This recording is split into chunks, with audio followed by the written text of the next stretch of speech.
60 Minutes Overtime. Oh, an actual slate. Look at this. Not even, I was getting ready to do that. Our story on 60 Minutes this week is a profile of comedian John Oliver. We spare no expense. That's right. As soon as they realise you can just do that, it's like, great, there you go, that's $17. John Oliver is a very funny man. I don't think I have laughed as much in any interview for CBS News in the 40 years I've been here. He sees the world in a different way, and he's just funny. I mean, I did look like Harry Potter had escaped and had been held back a number of years at Hogwarts. When you see John Oliver on Last Week Tonight, it's all scripted. He's reading off of a teleprompter. There are jokes that he and his staff have all put together, but it's all scripted. If we had a slogan, it would probably be America, home of jails and the KFC Double Down. But his greatest delight is to stand on a stage in front of an audience and just riff. Yes. Just take them on a trip. I can see people already filming this on their cell phones. The new worst thing about doing comedy anywhere, people will just sit there going, I want to enjoy this, but now is not good for me. He talks about things that on the face of it don't seem funny, but once he wraps his mind around it, it becomes hilarious.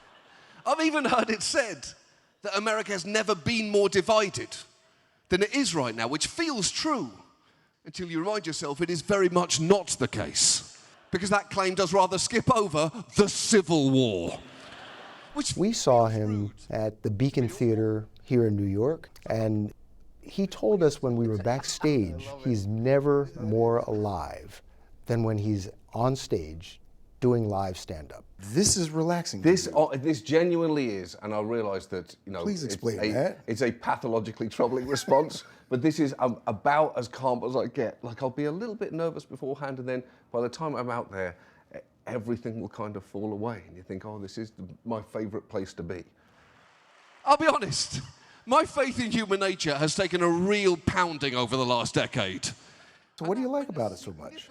It's just so direct. You know, stand-up is just thoughts from my head into someone's ears. If something comes to you, you can just try it. I can just run out to a club if I have an idea and see if there's anything to it. And if the answer is an emphatic no, lesson learned as well. So we like to kind of do a question and answer session.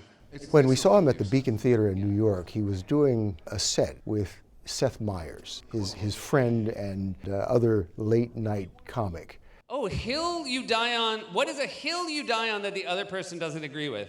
We're pretty lined up in agreement on things. Us? Yeah. Okay. I think Clarence Thomas is good at his job. That's true. That's true. That's caused a little bit of friction between us.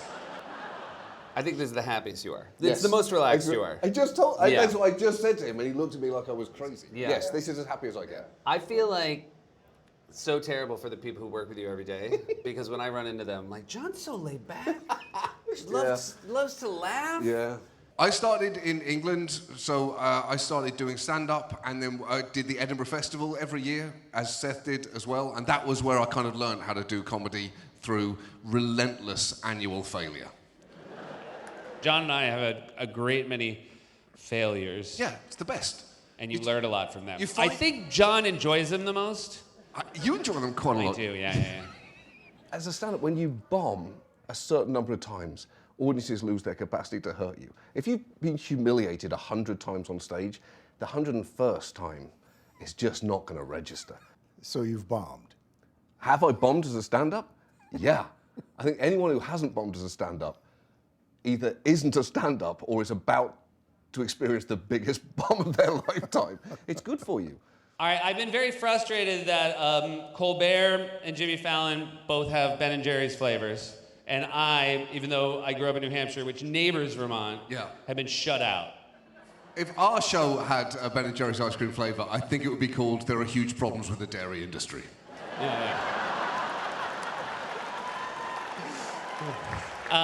Lactose intolerant. Oh! But it's contagious. This is the most relaxed I am doing stand-up. Yeah, is when I do shows with John, because you have that very chill vibe that I feel like is unique only to doing shows like this. So were it not for his chill, what would be going through your mind before you walk out on stage? I certainly wouldn't be doing a 60 minutes interview 20 minutes before curtain. I came to America 17 years ago, and I love it here. I absolutely love it here, and I am going to need you to remember that during some of the things that I'm going to be saying tonight. The beauty with stand-up is that you are only 1 gig away from bombing. Right? That's what keeps it interesting. So it's this high wire act. Yeah, kind of. And kind you of. like going out there with no net, no Yeah. pole even. Yes, just you don't out get, there on yeah, the high wire. Yeah, you don't get good if there's a net there. I'm not sure that any trapeze artist would agree with that, but it's much more fun when you're just looking down at this Grand Canyon all the way to the bottom.